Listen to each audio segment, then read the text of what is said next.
से हम साधक अपनी साधना का मार्ग तय कर रहे हैं।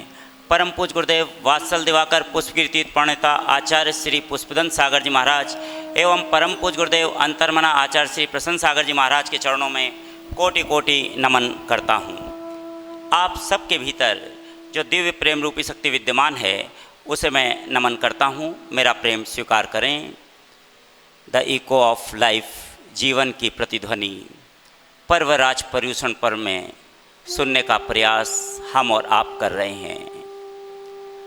जैन जगत का सर्वोच्च ग्रंथ सठखंडागम खंड 3 पुस्तक 8 में सिद्धांत चिंतामणि टीका में दिगंबर जैन जगत की वर्तमान में सर्वोच्च गणनी आर्यका ज्ञानमती माताजी हस्तिनापुर ने उल्लेखित किया है। यद्यपि शास्त्रों में 5 इंद्रियों स्पर्श, रसना, चक्षु, घ्राण, कर्ण के विषय हैं, उसी प्रकार 4 कसाएं प्राणियों को संसार की वृद्धि कराने वाली हैं, चारों गतियों में भ्रमण कराती हैं। फिर क्रोध, मान, माया, लोभ से जीवों की महान हानि देखी जाती है।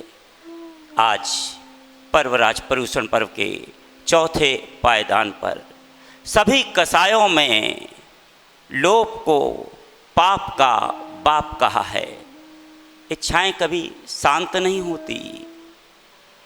एक पिता, उसकी 10 वर्ष की बेटी थी, अचानक उसकी माँ का निधन हो गया, चली गई। लेकिन पिता ने अपने बेटी का पूरा ख्याल रखा, उसे कभी किसी चीज़ की कमी नहीं होने दी। गाड़ियाँ, बंगले, अनगिनत ख्वाहिश, बस ये सोचता था मैं अपनी बेटी के लिए थोड़ा और। अचानक कोरोना महामारी, अरे फैक्ट्री का लाभ कम हो गया, मैं क्या करूं? फैक्ट्री लगाऊं, एक नई फैक्ट्री डाल लेता हूं, चिंतन कर रहा था। क्रांतिकारी संत तरुण सागर जी महाराज स्पष्ट रूप से कहते थे, फैक्ट्री जरूर लगाओ, लेकिन दिमाग में आइस फैक्ट्री लगाओ और जुबान में शुगर फैक्ट्री। ये 2 फैक्ट्री अपने जीवन में जरूर लगा के रखना। वो यही सोच रहा था, अब मेरा लाभ कैसे बढ़ेगा, मैं क्या करूं? क्रांतिकारी संत की बात याद आ गई। तुम लाभ कमाना चाहते हो तो लोगों का भला करने लगो। भला करोगे, लाभ का उल्टा भला, तो तुम्हें लाभ हो जाएगा। चिंता क्यों करते हो? इतना सब कुछ करने के बाद मेरा नाम नहीं हो रहा है। मैं सब कुछ नाम के लिए ही तो कर रहा हूँ, लोग मुझे याद नहीं कर रहे हैं। याद करें लोग? तुम ऐसा चाहते हो तो सिर्फ लोगों पर दया करना प्रारंभ कर दो। प्राणी मात्र के प्रति लोग तुम्हें याद करने लगेंगे। मैं क्या करूं? वो नर्तकी के मैं हाव भाव देखता हूं, उसका गीत को सुनता हूं तो मेरा मन विचलित होने लगता है। मुझे लगता है कि नहीं, ये देख तो रहा हूं लेकिन अपने मन को लगाने का प्रयास कर रहा हूं। मन लोभ से, लालच से ग्रसित है। अरे नर्तकी को देख रहे हो, नर्तकी का उल्टा कर दो। नर्तकी के गीत मत सुनो, कीर्तन करो, गुरु के गीत, प्रभु के गीत गुनगुनाओ, तुम्हारे जीवन में परिवर्तन आ जाएगा। आज उत्तम शौच का दिन, अर्थात मन से, विकारों से मुक्त करने का दिन है। उत्तम शौच संतोष का भाव जागृत करता है। उत्तम शौच यानी शुद्ध मनुष्य। मैं शुद्ध बनना चाहता हूँ, बुद्ध बनना चाहता हूँ। अच्छा, अंतर मना की तरह है। वर्तमान के श्रेष्ठ साधक जिन्होंने अपने जीवन में 3100 से भी ज़्यादा व्रत उपवास कर चुके और अपनी साधना आराधना के माध्यम से, छोटे छोटे सूत्रों के माध्यम से जीवन को दिशा और दशा दोनों में सहायक, वर्तमान समय में, इस महामारी के समय में मन को डिप्रेशन से इम्प्रेशन में ले जाने में सहायक चलते हैं। अंतर मना के चरणों में, अंतर मना के मुख से, अंतर मन को शुद्ध करने के लिए अंतर मना की वाणी का, जिससे कि मैं भी शुद्ध हो सकूं। उत्तम शौच यानी शुद्ध मनुष्य, बोले अंतर्मना आचार्य श्री प्रसन्न सागर जी गुरुदेव की जय। अभी आप स्वामी मूर्ति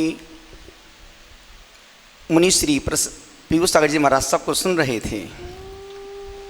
और निश्चित जिंदगी में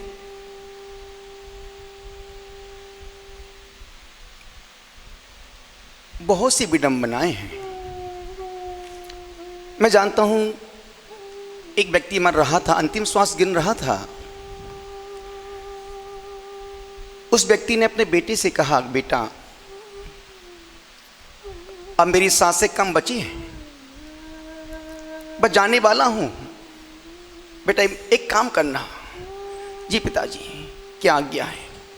बेटा मेरी एक इच्छा है। कहो पिताजी क्या इच्छा है? बेटा जब मैं मर जाऊं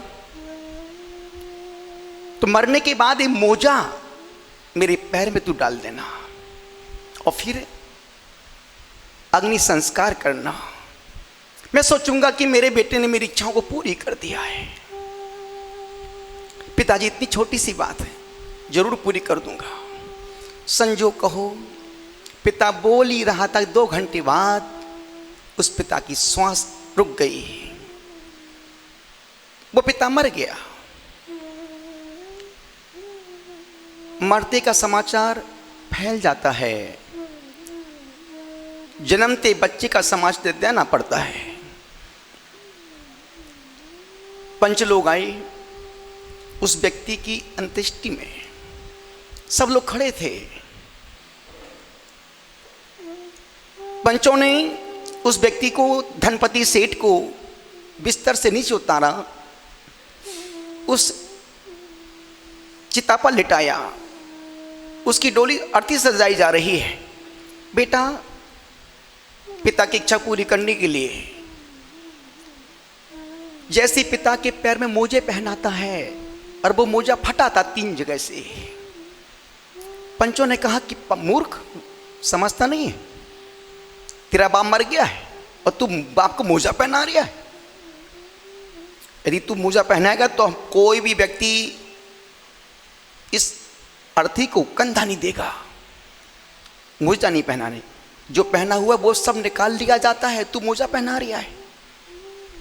बेटे ने कहा नहीं, मैंने अपने पिता से प्रॉमिस किया था कि मुझे पिता की इच्छा पूरी करना है। जैसे बिस्तर से तकिया को अलग कर रहे थे, उस समय एक पत्र उस तकिए के नीचे रखा था। बेटा जित पे अड़ा था, पंच लोग अपनी बात पर अड़े थे कि मोजा पहनाओगे तो हम कोई भी इसको लेके नहीं जाएंगे। जैसे ही वो तकिए को उठाया, एक पत्र मिला और पत्र में लिखा था कि मेरे प्यारे बेटा, मेरे लाल, 20 साल से मैं मोजे पहन रहा था और वो मोजे 5 जगह से फटे थे, और मैंने तुमसे कहा कि बेटा तुम मुझे मोजा पहना देना और फिर अंतिम संस्कार करना। सोचो बेटा, एक फटा मोजा भी जब मेरे साथ नहीं जा रहा है तो तू इतना धन किसके लिए कमा रहा है? बेटा सब छोड़ के जाना पड़ेगा। उत्तम सोच का मतलब है लोभ का अभाव। उत्तम सोच कहता है जो भी तुम जोड़ रहे हो सब छोड़ने के लिए जोड़ रहे हो। जितना जोड़ोगे, ध्यान रखना, जिन्होंने जोड़ा है उनके जोड़ों में दर्द हो गया, जिन्होंने जोड़ा है उनके जोड़ों में दर्द हो गया, और जिन्होंने छोड़ा है वो आपसे ऊपर हो गए। निवेदन, जोड़ना बुरा नहीं, जोड़ो, पर उससे जुड़ो मत। कहते हैं ना कि आदमी जिंदगी भर खूब पैसा कमाता है, खूब पैसा कमाता है, खूब पैसा कमाता है और छोड़ के मर जाता है। जब तक तुम्हारे पास धन है दुनिया पूछेगी, जब तक तुम्हारे पास धन है दुनिया पूछेगी हाउ आर यू, और जब तुम्हारे पास धन नहीं होगा वही तुम्हारा मित्र कहेगा, बेटा कहेगा हु आर यू, कौन हो तुम। पैसा जोड़ना बुरा नहीं है, उससे जुड़ो मत। 1 रुपया कमाओ, 2 रुपये खर्च करो, 1 रुपया कमाओ 2 रुपया खर्च करो। अमित बरजात्या जैसा 100 रुपये कमाता 1000 रुपये खर्च करने की हिम्मत रखता है और शाम होते होते लाख रुपए कमा लेता है। निवेदन आपसे कर रहा हूं, उत्तम लोभ का मतलब है धन तो कमाओ पर धन में जिंदगी बर्बाद मत करो, क्योंकि धन मरघट तक साथ जाएगा और धर्म निर्वाण तक साथ जाएगा।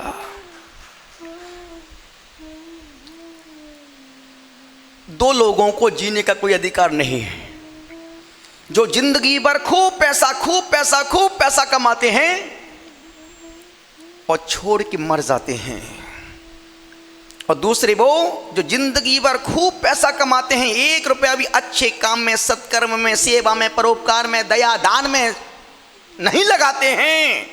ऐसे लोगों को 100 किलो का पत्थर पीठ पे बांध के समुद्र में कूद जाना चाहिए। जीने का कोई अधिकार नहीं है। मैं जानता हूं पंडित जी को, डॉक्टर सुशील कुमार जी मैनपुरी से, सन 86 से मैं उनको देख रहा हूं। उनका नियम है, उनकी भूख पैसा नहीं है, पर जहां जाते हैं समाज अपने कर्तव्य का निर्वाह करती है। और उनका नियम है कि जो समाज मुझे जो भी 1 रुपया भी देगी तो उसमें से 20 पैसे मंदिर की गुल्लक में दान कर दूंगा, 20 पैसे गरीबों की सेवा में, परोपकार में, औषधि में, दान में लगा दूंगा। पैसा उनकी भूख नहीं है। और मेरा भी नेचर है, कोई दे ना मत बोलना, कोई दे छोड़ना मत और मुख से मांगना मत। 30 साल से मेरे पास आ रहे, आज तक कभी उन्होंने ये नहीं कहा गुरुदेव लिफाफा में बहुत कम पैसा है, जो मिलता है लेते हैं और तुरंत मंदिर, वहीं के मंदिर में इतना % मैं दान दे के जा रहा हूं। मुझे धर्म का नहीं खाना है, मेरे पास भगवान ने बुद्धि दी, धन दिया, सब कुछ दिया है, भूख पैसा नहीं। मेरी भूख है कि समाज में संस्कारों का शंखनाद हो जाए। उत्तम सोच का मतलब है लोभ का अभाव। लेना ही लेना लोभ है, ये पशु धर्म है। देना ही देना त्याग है, ये संत धर्म है। लेना भी देना भी ये संयोग है, ये मनुष्य धर्म है। मांगने पर देना अच्छा है, मांगने पर देना अच्छा है, पर जरूरतमंद को बिन मांगे दे देना बहुत अच्छा है। अनुरोध आपसे कर रहा हूं, यही कह रहा हूं, दान दिए बिना सोना मत, और दान देने के बाद कभी रोना मत। जो दे दिया वो सोने का, जो रख लिया वो मिट्टी का है। मित्रों, उत्तम सोच का दिन है। पूरा देश इस समय अरिहंत चैनल के सामने बैठा है, भीतर की यात्रा के लिए, परमात्मा के सन्मुख पहुंचने के लिए। हम 24 घंटे में करते क्या हैं? 23 घंटे हम पाप ही पाप का आश्रय करते हैं। सिर्फ 1 घंटे पुण्य कमाने का, पाप से बचने का हमको अवसर मिलता है, और उसमें भी व्यक्ति ईमानदारी से प्रतिक्रमण ना कर पाए तो ऐसे व्यक्तियों को चुल्लू भर पानी में डूब के नहीं मरना, मुंह धो करके ईमानदारी से प्रतिक्रमण कर लेना चाहिए। मरने से समाधान नहीं होगा, जिंदगी का समाधान होगा ईमानदारी के साथ, विशुद्धि के साथ, भावनाओं के साथ। निवेदन आपसे कर रहा हूं, यही कह रहा हूं, लोभी व्यक्ति को 3 लोक की संपत्ति भी मिल जाए ना, तब भी उसका मन तृप्त होने वाला नहीं है। जब पहले कुछ भी नहीं था तब भी हम रो रहे थे, और आज कोई कमी नहीं है तब भी रो रहे। आदमी का रोना स्वभाव ही है, जब पैदा हुआ तब भी रो रहा था, और जब जाएगा तब भी रोएगा। क्यों? हे भगवान, इतना इकट्ठा किया था, मेरा सब छूट रहा है। इसलिए जब संसारी मरता है तो लोग मातम मनाते हैं, और जब संत मरता है, समाधि लेता है, तो लोग महोत्सव मनाते हैं। एक के जाने पर मातम और दूसरे के जाने पर महोत्सव मना रहे हैं। चलते हैं उस प्रतिक्रमण की यात्रा के यात्री बनने के लिए, पूरे मन के साथ, बड़े मन के साथ। जो सुन रहे हैं उनको सुनने की हिम्मत दे परमात्मा, उन्हें अपने पाप को स्वीकार करने की हिम्मत दे परमात्मा, उन्हें प्रतिक्रमण करने की, बैठने की शक्ति दे परमात्मा। आपसे गुजारिश कर रहा हूं, यही कह रहा हूं, जो लोग बैठे हैं प्रतिक्रमण के लिए और प्रतिक्रमण के मन से प्रतिक्रमण करने के मन से बैठे हैं, आप सौभाग्यशाली हैं। अन्यथा कहीं भी देखो कोई ब्रह्मचारी प्रतिक्रमण करवा रहा है, कहीं कोई पंडित प्रतिक्रमण, जो खुद पाप से युक्त हैं वो प्रतिक्रमण करवा रहे हैं। सौभाग्यशाली हैं आप लोग कि एक संत आपके पापों का प्रक्षालन खुद अपना स्वाध्याय छोड़ के आपको करवा रहा है। इससे बड़ा सौभाग्य दूसरा और क्या होगा। चलते उस सौभाग्य को महासौभाग्य में तब्दील करें, दोनों हाथों को जोड़ें, बोलो हे स्वामी, हे जिनेंद्र, हे देवादिदेव, हे अरिहंत परमात्मा, हम अपने पापों को स्वीकार करने के लिए प्रतिक्रमण करना चाहते हैं, आत्म आलोचना करना चाहते हैं, स्वयं की निंदा गरहा देव शास्त्र गुरु के समक्ष करना चाहते हैं। हे स्वामी, जब तक हम प्रतिक्रमण की इस यात्रा में बैठे हैं तब तक के लिए अपना मोबाइल बंद कर रहे हैं, चारों प्रकार के अन्न जल का त्याग कर रहे हैं। जब तक यहाँ बैठे हैं तब तक के लिए जो मेरे पास है उसके अलावा संपूर्ण परिग्रह का त्याग करता हूँ। हे स्वामी, पूर्व दिशा में, दक्षिण दिशा में, पश्चिम दिशा में, उत्तर दिशा में, चारों दिशाओं में जितने भी अरिहंत, सिद्ध, आचार्य, उपाध्याय, सर्व साधु, जिन धर्म, जिन आगम, जिन चैत, जिन चैत्यालय हों, उन्हें मेरा मन वचन काय से बारंबार नमस्कार, नमस्कार, नमस्कार, 9 बार नमोकार।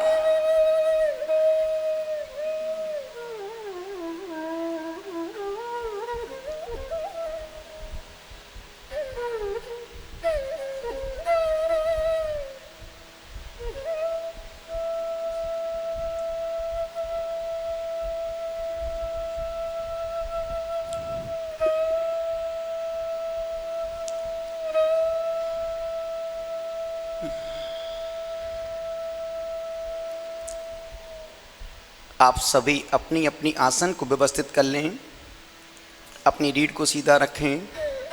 यदि आप नीचे बैठ के प्रतिक्रमण कर रहे हैं तो किसी आसन पर बैठ के करना, आपसे नीचे बैठते नहीं बनता है। आप सपोर्ट ले लें कुर्सी का, चेयर का।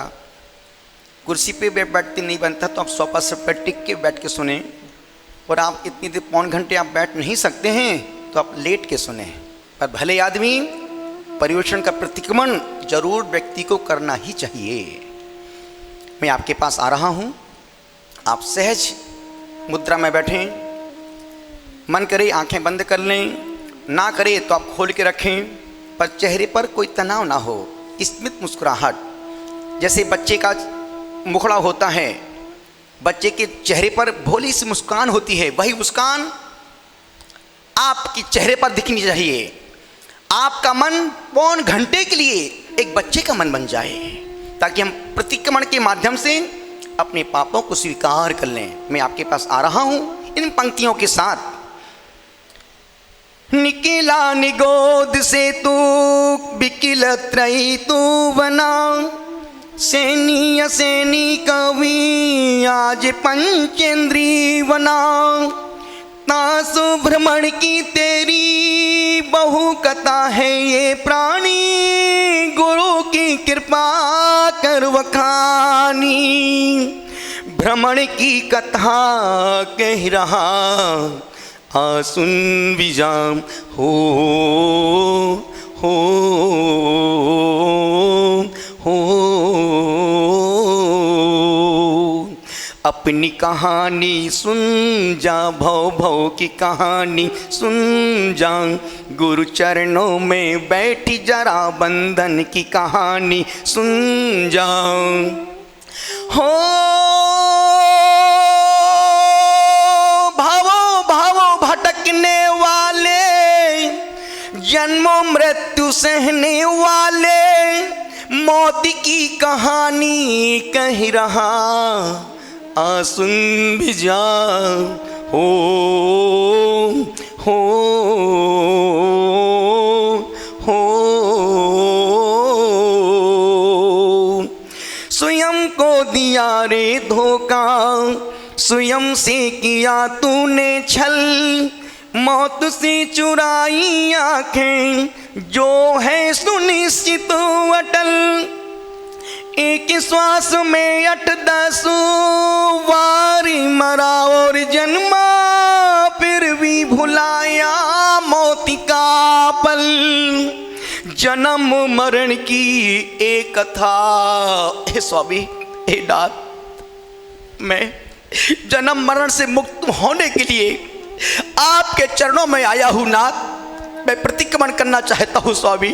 हे नाथ, हे स्वामी, हे परमात्मा, मैंने राग द्वेष युक्त मन से पापों का संचय किया, जानते हुए भी अनजान बना रहा, बहुत से अपराध किए हैं स्वामी। ग्रहण की हुई व्रतों में प्रमादवश, कसायवश, अज्ञानतावश दोष लगाए हैं। उन सभी दोषों को, अपराधों को, पापों को मैं स्वीकार करता हूँ और प्रतिक्रमण करता हूँ मेरे स्वामी। मैं सभी जीवों से क्षमा चाहता हूँ, सभी जीव मुझे क्षमा प्रदान करें। मेरा किसी भी जीव से बैर भाव नहीं है, मेरी प्राणी मात्र से मित्रता का भाव है। और ध्यान रखना, जब तक सब जीवों के प्रति मैत्री का भाव नहीं आएगा तब तक संसार कटने वाला नहीं है। हे परमात्मा, मेरा प्राणी मात्र से मैत्री का भाव है, फिर भी मैं अज्ञानतावश यदि कोई पाप हुआ हो, मन में कोई क्लेश संक्लेश का भाव किसी के प्रति आया हो, तो हे स्वामी, मैं क्षमा याचना करते हुए प्रतिक्रमण करना चाहता हूँ। हे स्वामी, हे नाथ, हे प्रभु, यदि मैंने 1 इंद्री, 2 इंद्री, 3 इंद्री, 4 इंद्री, पंचेंद्री, पृथ्वी काय, जल काय, अग्नि काय, वायु काय, वनस्पति काय, त्रस काय, जीवों को कष्ट दिया हो, अन्न से दिलाया हो, देने वाले को अच्छा कहा हो, तो हे स्वामी, मेरे सारे के सारे पाप अपराध क्षमा करो, मेरे सारे पाप मिथ्या होवे। जो भी लोग प्रतिक्रमण सुन रहे हैं, कर रहे हैं, जहां जहां भी बैठे हैं, आपको ये लाइन रोज याद रखना है। और जब हम बोलें कि मेरे पाप मिथ्या होवे, आपको पूरे मन के साथ बोलना है। आपकी आवाज आपके पूरे घर में गूंजनी चाहिए। तस मिच्छामि दुक्कडम, बोलो, तस मिच्छामि दुक्कडम, तस मिच्छामि दुक्कडम। हे स्वामी, हे नाथ, हे भगवान, 2.5 द्वीप और 2 समुद्रों संबंधित 15 कर्म भूमियों में रहने वाले तीर्थंकरों, अरिहंतों को, भगवंतों को, जिनेश्वरों को, केवलियों को, सामान्य केवलियों को, मुख केवलियों को, अनुबद्ध केवलियों को, अंतःकृत केवलियों को, उपसर्ग केवलियों को, गणधरों को, संसार समुद्र से पार होने वाले भगवंतों को, धर्माचार्यों को, उपाध्यायों को, 64 रिद्धिधारी मुनिराजों को एवं 3 कम 9 करोड़ मुनिराजों के चरणों में मैं मन वचन काय से बारंबार नमस्कार करता हूँ, नमस्कार करता हूँ, नमस्कार करता हूँ। 9 बार नमोकार।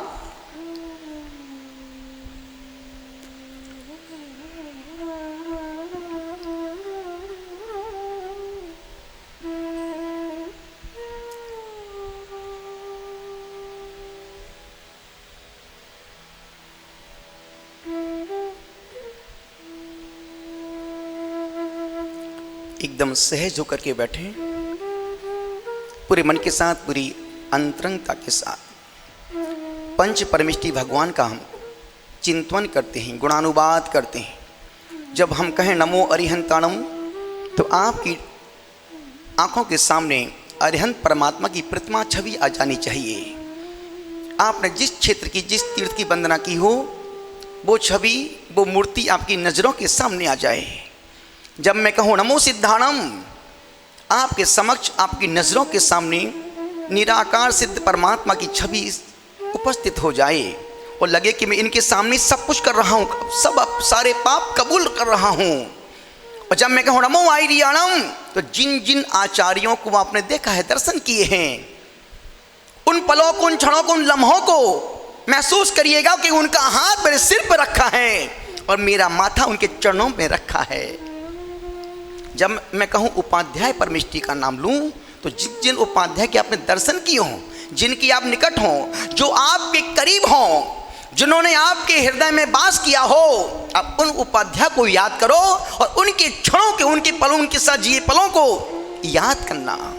और जब मैं कहूँ नमो लोए सभ्य साउडम, तो जिन जिन साधुओं को अपनी नंगी आंखों से देखा है, उनका मुस्कुराता मुखमंडल, उनकी चर्या, उनका स्वाध्याय, उनका ज्ञान, उनका ध्यान, उनका तप, उनकी सामायिक आपके सामने आ जाए।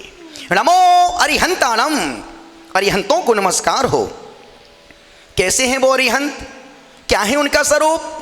जो पंच कल्याणकों से सहित हैं, 34 अतिशयों से युक्त हैं, अनंत चतुष्टय के धनी हैं, जो वीतरागी सर्वज्ञ, हितोपदेशी, रत्नत्रय से मंडित हैं, घात या चतुष्क के नाशक हैं, ज्ञानी, भेद विज्ञानी, परम ज्ञानी प्रभु आप ही तो हैं। कहाँ तक कहूँ प्रभु आपकी महिमा, अब तो कहीं नहीं जाती।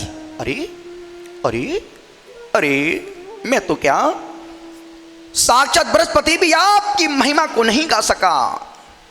राजा, महाराजा, अधिराजा, नारायण, प्रतिनारायण, बलभद्र, चक्रवर्ती, इंद्र, ऋषि, मुनि, यति, अनगार, वैश्वादि, महावीर पर्यंत समस्त भूत भविष्य वर्तमान की अरिहंतों के चरणों में मेरा मन वचन काय से बारंबार नमस्कार नमस्कार नमस्कार। नमो सिद्धाणम, सिद्धों को नमस्कार हो। कैसे हैं वो सिद्ध, क्या है उनका स्वरूप? जो अनंत स्वरूपी हैं, अतीन्द्रिय हैं, अनुपम हैं, अनुबद्ध हैं, सिद्ध साध्य हैं, जो लोक के अग्रभाग में स्थित हैं, जो तप से सिद्ध हैं, जो नय से सिद्ध हैं, जो संयम से सिद्ध हैं, जो चारित्र से सिद्ध हैं, जो ज्ञान से सिद्ध हैं, ऐसे सिद्धालय में विराजमान अनंत अनंत परमात्माओं को मेरा मन वचन काय से बारंबार नमस्कार नमस्कार नमस्कार। नमो आयरियाणम, आचार्य परमेष्टि के चरणों में मेरा मन वचन काय से नमस्कार हो। कैसे हैं वो आचार्य, क्या है उनका स्वरूप? जो द्वादशांग में सूत्र रूपी समुद्र के पारगामी, ज्ञान ध्यान तप में लवलीन, वह आभ्यंतर परिग्रह से रहित, जितेंद्रिय, शुद्ध चारित्र व 36 गुणों से युक्त, पंचाचार को स्वयं पालन करने वाले, शिष्यों से उसका आचरण कराने वाले, स्व समय और पर समय में पारंगत, मेरु के समान निश्चल, पृथ्वी के समान सहनशील, समुद्र के समान गंभीर, निर्मल बुद्धि वाले, निर्दोष सट आवश्यकों को पालन करने वाले, सिंह के समान पराक्रमी, गज के समान स्वाभिमानी, आकाश के समान निर्लेप, सौम्य मूर्ति, सौम्य मूर्ति, सौम्य मूर्ति, देश कुल जाति से शुद्ध, संघ को शिक्षा दीक्षा और प्रासिद्ध देने में कुशल, ऐसे आचार परमेष्टि के चरणों में मेरा मन वचन काय से नमस्कार नमस्कार नमस्कार। नमो उवज्झायाणम, उपाध्याय परमेष्टि के चरणों में नमस्कार हो। कैसे हैं वो उपाध्याय, क्या है उनका स्वरूप? जो 25 मूल गुणों से युक्त हैं, जो स्वयं पढ़ते हैं, दूसरों को पढ़ाते हैं, मोक्ष मार्ग पर स्थित हैं, मोक्ष का उपदेश देने में प्रवीण हैं, व्रतों की रक्षा करने में तत्पर, द्वादशांग रूपी समुद्र में अवगाहन करने वाले, व्रतों की रक्षा करने वाले, द्वादशांग का पाठ करने वाले, संपूर्ण शास्त्रों के पाठी, ज्ञान के भंडार, ज्ञान के दाता, ऐसे परम पूज्य उपाध्याय परमेष्टि के चरणों में अपने मोह के अंधकार को मिटाने के लिए उनके चरणों में बारंबार नमस्कार नमस्कार नमस्कार। नमो लोए सब साहुणम, लोक के सब साधुओं को नमस्कार हो। यह अड़ाई द्वीप में 3,9 करोड़ मुनिराजों को मेरा बारंबार नमस्कार हो। कैसे हैं वो मुनिराज, कैसे हैं वो साधु जो विषय वासनाओं से रहित हैं, आरंभ परिग्रह से दूर, ज्ञान ध्यान तप में लवलीन, ध्यान रूपी अग्नि में कर्मों का नाश करने में प्रवीण, सट आवश्यक कर्मों से सावधान, शुद्ध आत्मा के स्वरूप की साधना करने वाले, मन को जीतने वाले, शील रूपी कवच को धारण करने वाले, गुण रूपी अस्त्र से सहित, सूर्य के समान तेजस्वी, चंद्रमा के समान शीतल, आकाश के समान निर्लेप, परिसह और उपसर्गों को सहन करने वाले, 28 मूल गुणों का निरतिचार पालन करने वाले, ऐसे परम पूज्य मुनिराजों के चरणों में मेरा मन वचन काय से बारंबार नमस्कार नमस्कार नमस्कार 9 बार नमोकार।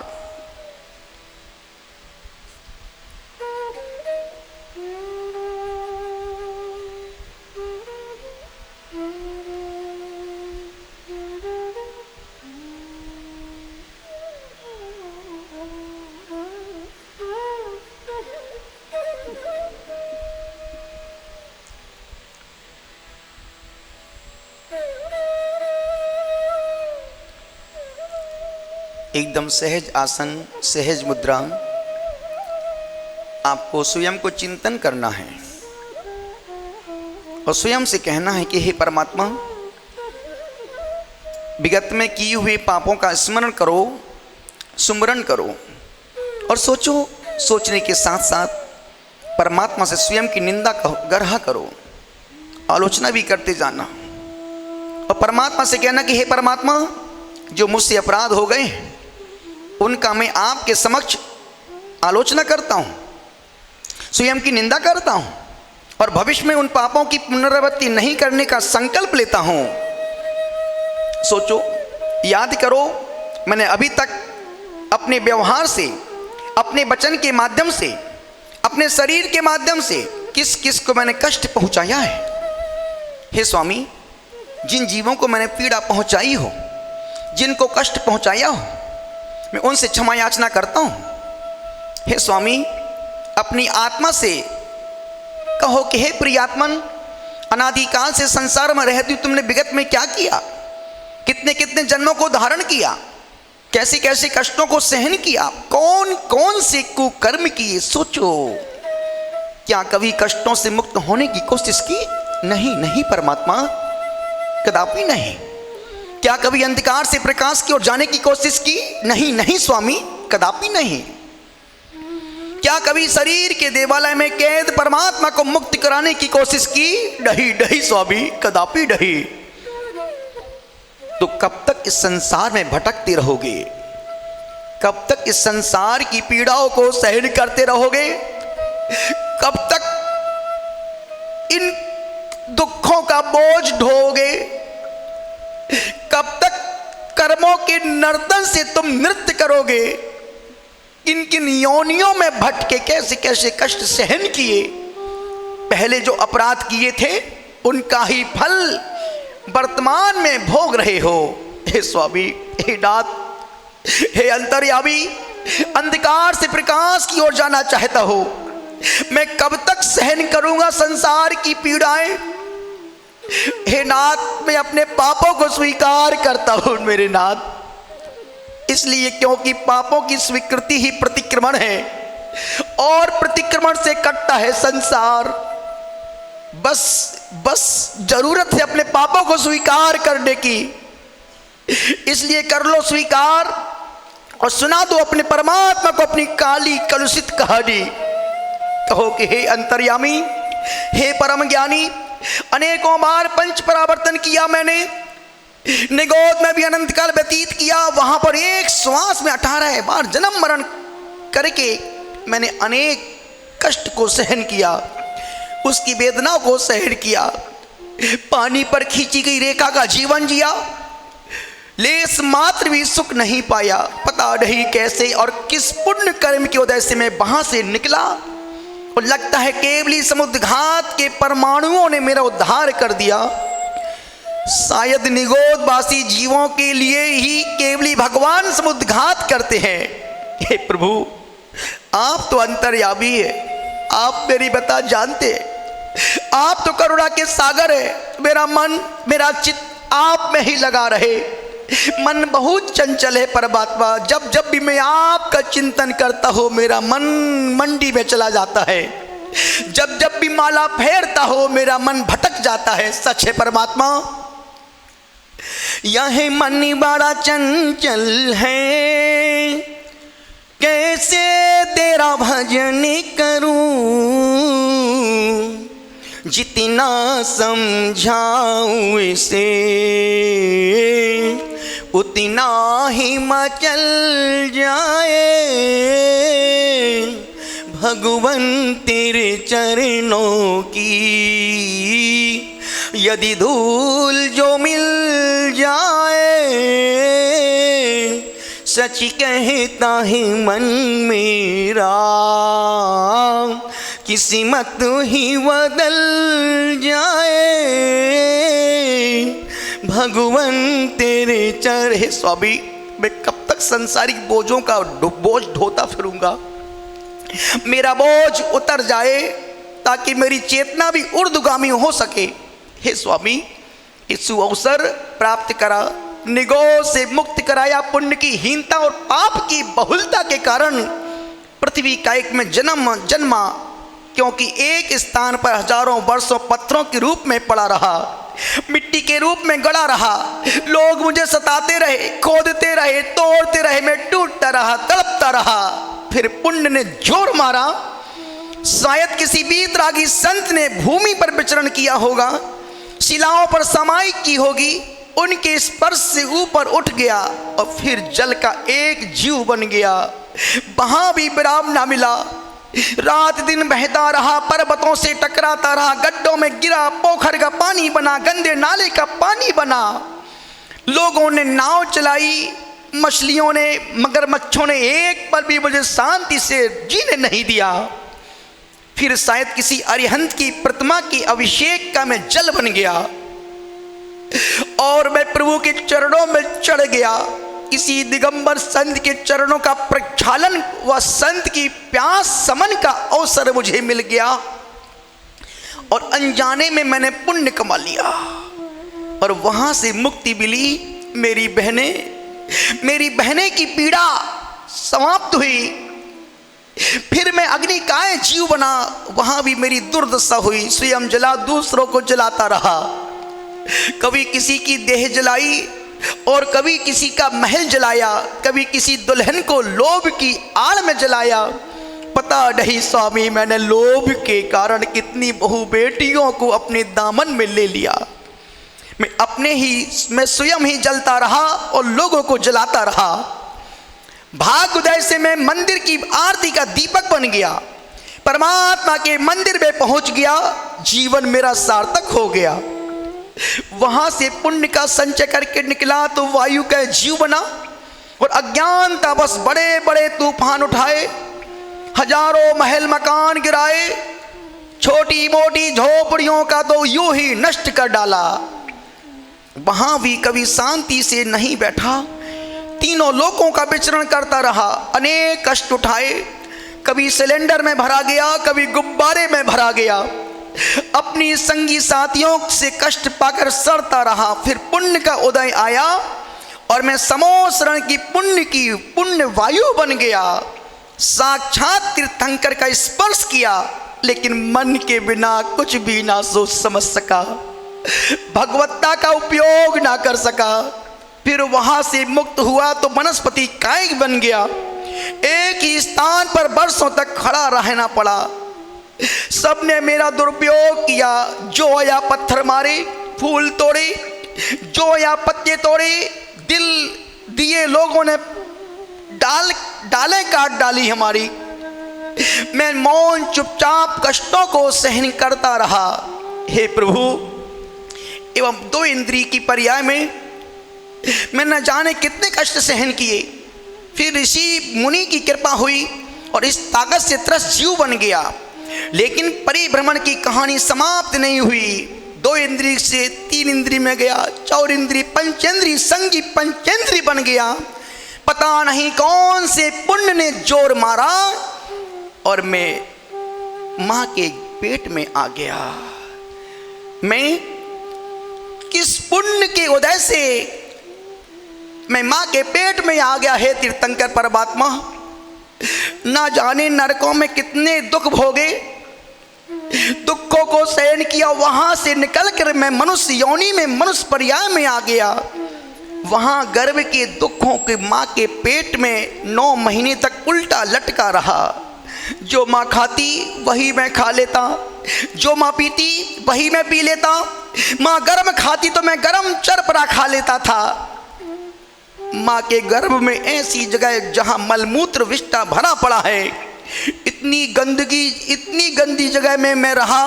हे स्वामी, मैं एक माँ के गर्भ में 6 बार गया। उस माँ ने 6 बार मेरा एवोर्सन करवा दिया। हे स्वामी, मैं सोच रहा था स्थावर काय की प्रयास चलो मुक्ति मिली। 2 इंद्रिय में गया, 3 इंद्रिय, 4 इंद्रिय, पंचेंद्रिय पर्याय में गया। पुण्य के वशीभूत होकर के मैं माँ के पेट में आ गया। लेकिन वहां भी मेरा पाप पीछा नहीं छोड़ रहा था। हे स्वामी, कितनी बार मैं माँ के पेट में गया, मेरा एवोर्सन करवा दिया गया। निवेदन कर रहा हूं, एक गर्भपात, एक भ्रूण हत्या, एवोर्सन की जो लहर देश में चल रही है, मैं दिल्ली के ईदगाह बूचड़खाने की बात नहीं कर रहा। मैं आंध्र प्रदेश के एक अल कबीर बूचड़खाने की बात नहीं कर रहा। मैं मुंबई के देवनार बूचड़खाने की बात नहीं कर रहा। मैं जो घर घर में बूचड़खाने खुल रहे हैं, परिवार में जो एवोर्सन हो रहे हैं, मैं उस बूचड़खाने की बात कर रहा हूं। हे स्वामी, हे स्वामी,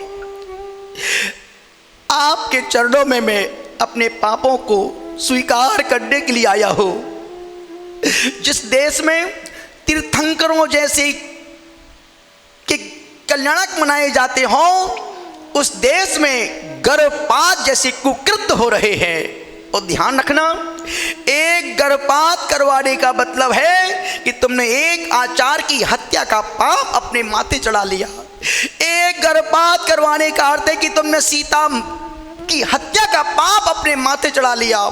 एक बार गर्भपात करवाने का मतलब है कि तुमने प्रधानमंत्री को मारने का पाप कमा लिया। एक गर्भपात करवाने का मतलब है कि तुमने 1,00,000 पापों का अर्जन कर लिया। हे स्वामी, वैसे तो पाप मेरा पीछा नहीं छोड़ रहे थे और फिर से पाप बढ़ रहे हैं। हे स्वामी, एक गर्भपात से 4 महापाप होते हैं। अतिथि के साथ हमने विश्वासघात किया, शरणागत के साथ दुर्व्यवहार किया, अपनी ही संतान की मैंने हत्या कर दी और अनाथ असहाय को हमने धोखा दिया। हे स्वामी, हे नाथ, हे परमात्मा, वो नागिन अच्छी है जो 100 बच्चों को जन्म देने के बाद अपने बच्चे का भक्षण करती है, लेकिन जो माँ जन्म देने के पहले ही बच्चे के टुकड़े टुकड़े करवा देती हो, वो उस नागिन से भी गए बीती है। हे स्वामी, हे नाथ, हमने गर्भ की पीड़ाओं को सहन किया। वहां मैं किसी से कुछ कह नहीं सकता था। जन्म के समय के कष्टों को सहन नहीं कह सकता था। स्वामी, हे नाथ, मैं माँ के गर्भ में 5 बार आया, 5 बार मेरा एवोर्सन गर्भपात करवा दिया। ना जाने कैसे कैसे कष्टों को सहन किया और मैं तड़पता रहा, तड़प तड़प। मुझे नहीं मालूम था कि माँ इतनी पत्थर दिल होती है। हे नाथ, गर्भ में आने वाला बच्चा अतिथि होता है। अतिथि की हत्या करना पाप नहीं, महापाप है। ऐसे मैंने कितने जीवों को गर्भ से गिराया। यदि मेरा मन नहीं था गर्भपात कराने का तो मेरे पति ने करवा दिया, मुझे मजबूर किया ये सब करने को। हे स्वामी, मैंने इतना बड़ा पाप कर लिया। हे नाथ, मुझे माफ करो। गर्भपात करवाने वाला, गर्भपात की अनुमोदन न करने वाले और जो करते हैं डॉक्टर, ये तीनों के तीनों हत्यारे हैं। इनको तो जन्म जन्म तक पातक लगना चाहिए। इनको भगवान का अभिषेक करने का मौका मिलना ही नहीं चाहिए। जो व्यक्ति, जैन व्यक्ति पानी को, चींटी को नहीं मारता हो और गर्भपात जैसे कुकृत्य करवाता हो, उनको कभी गुरुओं को हाथ देने का मौका मिलना ही नहीं चाहिए। हे स्वामी, हे नाथ, मैं आपके चरणों में प्रार्थना करता हूँ। अनजाने में मैं, हे नाथ, मुझे क्षमा कर दो। जैसे तैसे मैं माँ के गर्भ से आ गया, जन्म तो हो गया, मेरा बचपन खेल कूद में चला गया। धीरे धीरे बड़ा हुआ, यौवन की अवस्था में कदम रखते ही मैं विषयों में अपने आप को भूल गया, भोगों में सब कुछ भूल गया। मेरी चाल बदल गई, ढाल बदल गई, सब कुछ बदल गया और मैं यौवन की दहलीज पर आकर के अपने आप को बेकाबू कर दिया और अपने हीरे जैसे कीमती यौवन को मैंने कामना वासना की भट्टी में झोंक दिया। हे स्वामी, पुरुष बना तो स्त्री के लिए अपना सब कुछ समर्पित कर दिया और यदि स्त्री बना तो पुरुष के लिए अपने यौवन को समर्पित कर दिया। मैंने अपना यौवन कामना वासना में व्यतीत कर दिया। हे स्वामी, जवानी के क्षण में निकल गई और बुढ़ापे ने मेरे द्वार पर दस्तक दिया। बुढ़ापा नहीं, अब तो मेरी मौत का बुलावा आ गया। मेरे गमन का समय और मौत, बुढ़ापे का आगमन का समय, मेरे गमन का और मौत के आगमन का समय है। मौत मेरे द्वार पर दस्तक दे रही है, काल सिर पर सवार है। यह बुढ़ापा अत्यंत दुखदाई है प्रभु। अब तो आंखों से दिखता नहीं, कानों से सुनता नहीं, हाथ पैर चलते नहीं, व्रत नियम पलते नहीं, रोटी भी चपती नहीं, खिचड़ी भी पचती नहीं, रोगों ने घेरा है, मोह भी घनेरा है, मेरा है तेरा है, अपना कुछ ख्याल नहीं, पड़ा पड़ा मर रहा पर हाय हाय कर रहा। हे स्वामी, यदि मैं बेटे से कहता हूँ बेटा पर्युषण पर्व चल रहा है, मुझे भगवान के दर्शन करवा दो, तो बेटा बोलता अभी पड़े रहो, जब मुझे समय होगा तब तुमको लेके जाऊंगा। मैं बहू से कहता हूँ कि बेटा चाय बना के दे दे, बहू बोलते हे भगवान ये बुढ़ा मर जाता तो अच्छा था। हे स्वामी, इस बुढ़ापे के दुखों को कब तक सहन करूं? ये बुढ़ापा अत्यंत दुखदाई है, पीड़ाओं का घर है, बीमारियों का आलय है। घर में सभी ताने मारते हैं, बहुएं ताने मारती है, बीमार हो जाओ तो अपना ही बेटा सिर पर हाथ रखने भी नहीं आता है, पूछता भी नहीं है। तुम्हें कौन सा कष्ट है पिताजी? बुढ़ापे में कोई साथ नहीं देता, कोई सेवा नहीं करता। वह सोचता है कि बूढ़ा कब मर जाए, यदि हाथ में पैसा हो तो मरने का इंतजार करते हैं। एक छोटी बालिका दादी से कहती थी, दादी टे बोलो ना, दादी टे बोलो ना, दादी टे बोलो ना। बूढ़ी माँ बोलती बेटा तुम मेरे मुँह से बार बार टे क्यों बुलवा रही है? तब वो छोटी बच्ची 5 साल की कहती, मेरी मम्मी पापा से कह रही थी जब ये बुढ़िया मर जाएगी तभी चाबी मिलेगी। हे स्वामी, हे नाथ, तू सबको सब कुछ देना पर मेरे दुश्मन को भी बुढ़ापा मत देना।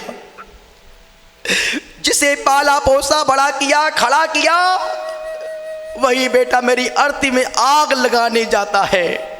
एक पिता 10 बच्चों का भरण पोषण कर सकता है, पर 10 बेटे मिलकर के एक बूढ़े माँ बाप को नहीं पाल पाते हैं। हे स्वामी, हे नाथ, कितने कितने पापों से, कितने कितने अपने पापों की बता कहूँ, कितने कितने अपने मन के दुखड़े को कहूँ स्वामी। अब तो न कहते बनता है न गुटकते बनता है। हे स्वामी, सबको सब कुछ देना पर दुश्मन को भी बुढ़ापा मत देना। लड़कपन खेल में खोया, जवानी नींद भर सोया, बुढ़ापा देख कर रोया, बुढ़ापा देख कर रोया। यही किस्सा पुराना है, सजन रे झूठ मत बोलो, खुदा के पास जाना है। न हाथी है न घोड़ा है, वहाँ पैदल ही जाना है। सजन रे झूठ मत। हे स्वामी, हे डाक, यदि मैंने सप्तव्यसन में दोष लगाए हों तो वो मेरे पाप मिथ्या होवे। हे स्वामी, 3 दंड, 3 सल, 3 गारव, 3 मूर्ता, 4 अर्थ ध्यान, 4 रौद्र ध्यान, 4 विकता, इन सब का पाप लगा हो तो वो सारे पाप मिथ्या होवे। हे स्वामी, 5 मिथ्यात, 12 आवृत, 15 योग, 25 कसाय, इस प्रकार से 57 आश्रव का पाप लगाया हो तो वो सभी पाप मिथ्या होवे। हे स्वामी, व्रत में, नियम में, संकल्पों में, उपवास में अतिक्रम, व्यतिक्रम, अतिचार, अनाचार का पाप लगाया हो तो वो सभी पाप मिथ्या होवे। मन के दास, वचन के दास, काय के 12 ऐसे 32 प्रकार के दोष सामायिक में लगे हो तो वे सब पाप मिथ्या होवे। हे परमात्मा, अधोलोक में 7,72,00,000 अकृत्रिम जिन मंदिर, मध्यलोक में 458, ऊर्ध्वलोक में 84,57,023 अकृत्रिम चैत्यालयों में 9,53,53,27,984 अकृत्रिम जिन प्रतिमाएं, उनको मैं पूरी विशुद्धि के साथ, पूरी अंतरंगता के साथ, भक्ति पूर्वक, मन वचन काय की एकाग्रता पूर्वक नमस्कार करता हूँ। हे परमात्मा, मेरे दुखों का क्षय हो, कर्मों का क्षय हो, बोधि की प्राप्ति हो, सुगति में गमन हो, समाधि पूर्वक मरण हो और मुझे आपके दिव्य गुणों की प्राप्ति होवे। हे स्वामी, आपके चरणों में हमने अपने मन की कथा कही, अपनी मन की व्यथा कही। हे स्वामी, हे नाथ, बस यही एक आरजू है, मुझे भाव भाव में आपकी भक्ति मिले, भाव भाव में आपकी पूजा मिले, आपके चरण कमल मिलते रहें और मैं आपकी पूजा दर्शन करता रहो। जब तक मुझे निर्वाण ना मिले तब तक मैं जैन कुल में ही पैदा होता रहो। हे स्वामी, तुम्हारा अतीत मेरा वर्तमान है और जो तुम्हारा वर्तमान है वो मेरा भविष्य बन जाए, बस मेरी यही प्रार्थना है। मुझे और कुछ नहीं, संसार की दौलत पाने की मेरे मन में कोई तमन्ना नहीं है। बस एक ही भावना है, वह घड़ी कब आएगी, वह दिन कब आएगा जबकि मैं इस संसार को छोड़कर, माया जाल को छोड़कर, एक हाथ में पिच्छी कमंडल लेकर के उन व्रतों महाव्रतों को धारण करके नगर नगर डगर डगर गांव गांव पांव पांव विचरण करूंगा। हे परमात्मा, बस यही आशीष प्रदान करे और कुछ नहीं चाहिए। हे स्वामी, अन्यथा शरणम नास्ति त्वमेव शरणमम, तस्मात् कारुण्य भावेने रक्ष रक्ष जिनेश्वरः, नहीं त्राता नहीं त्राता नहीं त्राता जगत्त्रये, वीतरागात् परो देवो न भूतो न भविष्यति, जिने भक्ति जिने भक्ति जिने भक्ति दिने दिने सदा मेस्तु सदा मेस्तु सदा मेस्तु भवे भवे। हे स्वामी, आपके अलावा अब दुनिया में कोई भी शरण नहीं है, आपके चरण ही एकमात्र शरण है। मैं आपके चरणों में मन वचन काय से नमस्कार करता हूँ, 9 बार नमोकार मंत्र पढ़ता हूँ।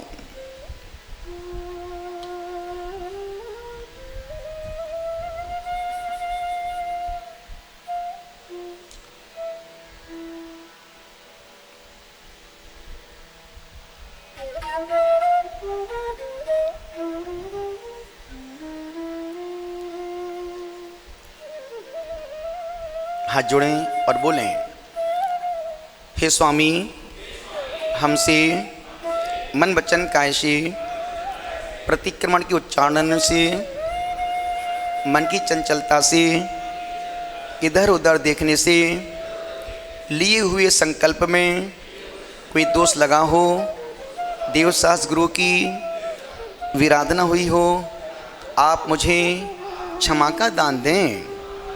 चारों दिशाओं में जितने भी अरिहंत, सिद्ध, आचार्य, उपाध्याय, सर्वसाधु, जिन धर्म, जिन आगम, जिन चैत्यालय हों, उन्हें मेरा मन वचन काय से बारंबार नमस्कार। आप सब बोलिएगा, किया अपराध जो मैंने, किया अपराध जो मैंने, तुम्हारे जाने अनजाने, क्षमा करना सभी मुझको, क्षमा करना सभी जन को, क्षमा करना, क्षमा करना, न दिल में रोष को धरना, शुद्ध दिल से क्षमाता हूँ, क्षमा भावों से झुकता हूँ,